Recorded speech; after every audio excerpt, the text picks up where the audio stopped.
What is up, Guardians, and welcome back to another Destiny gameplay video. In this video we're going to be talking about how to win your primary weapon battles.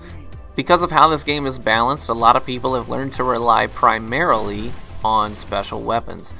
And that's just a combination of special weapons being very powerful and special ammo being very available.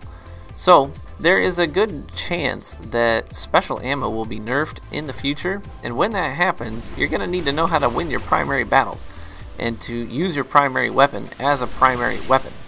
One good way to test and see if you rely on special too much is just to go to Destiny Tracker or Bungie.net and tally up your special weapon kills as opposed to your total primary kills. If you have more special kills than primary kills, then you're probably relying on special too much. And sometimes I'm guilty of this as well. But the first thing that I would like to say, just as a general tip, when going into primary weapon engagements is lead with a grenade. You see there, able to get an easy double kill because my grenade primed both the guys that were on the relic. So leading with a grenade is a great way to prime targets for a primary engagement, a good way of coming out on top. You see here again, pushing the relic. I'm going to throw a grenade in there. I gun down one guy, the grenade seeks out a second, does over 100 damage to him, so it's easy to clean him up, and then I'm left with one guy left, and he's not paying attention to me, he's watching the two teammates of mine that came down to shoot. So leading with a grenade, generally just a great way to approach engagements. I would highly recommend anybody, if you're going into primary weapon fights, go ahead and save your grenades for these moments where you can just toss it in, let it do work, and then come in and get the cleanup.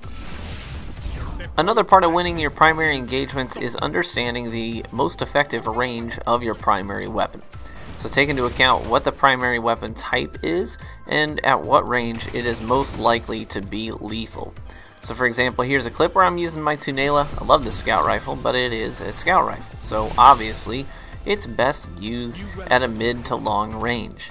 So here I find myself going 1v2, and my teammates do eventually come in and join, but I'm just not that effective with a scout rifle in close quarters, so I'm actually going to go ahead, break off, go towards the relic, and then pull a 180. And at this range, I'm much more likely to come out on top in these engagements. And since my teammates aren't here yet, I'm going to go ahead and jump off the relic. As a guy comes and approaches, I prime him with the scout rifle, and then I'm coupling the scout rifle with a sidearm because of its great effectiveness in close quarters, and I can just blink over and drop a couple of shots on top of him. And now we have some breathing room to capture the relic. Another part of knowing the effective range of your primary means compensating for its weaknesses.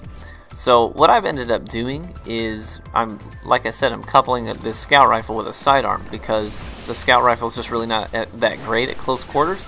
And then on top of that, I'm using the Claws of Ahamkara so that I get additional melee abilities.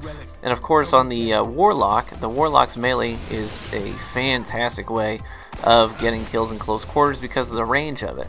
And it regenerates my health because of the way that I'm spec'd. So try to compensate for the weaknesses of your primary weapon with the armor that you choose and the special weapon type that you choose to roll with as well. So here what I do is prime with the primary, and then as he closes the gap I finish him off with the sidearm. I got kind of lucky here, he missed his melee, so I was able to juke him, pull a 180, and use my heavy.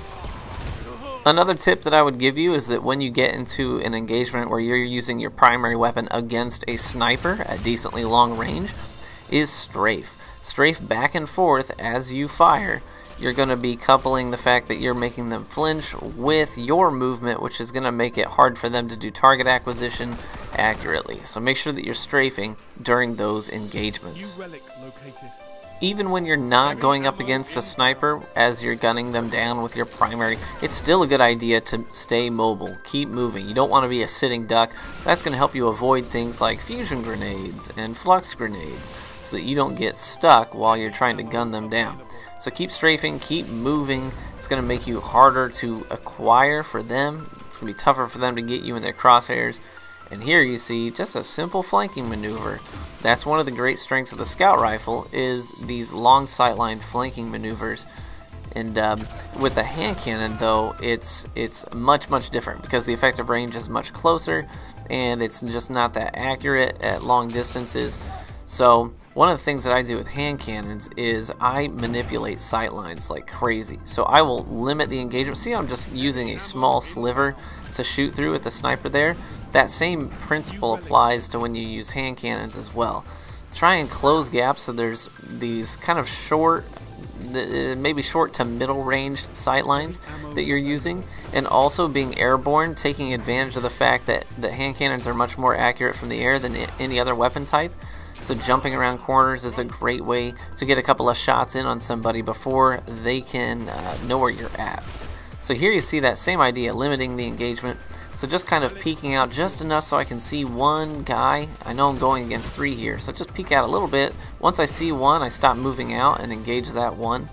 And that's just a great way to pick off targets one at a time. Try and limit those sight lines so that you are limited to just maybe one target.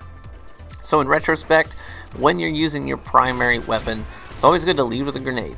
Know the effective range of your primary and play to its strengths. Also, you're going to want to compensate for its weaknesses in the way that you choose your special weapon and the way that you use armor.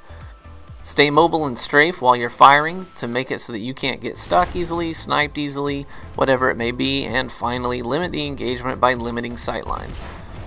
All these things coupled together are going to make you pretty deadly when it comes to your primary weapon engagements.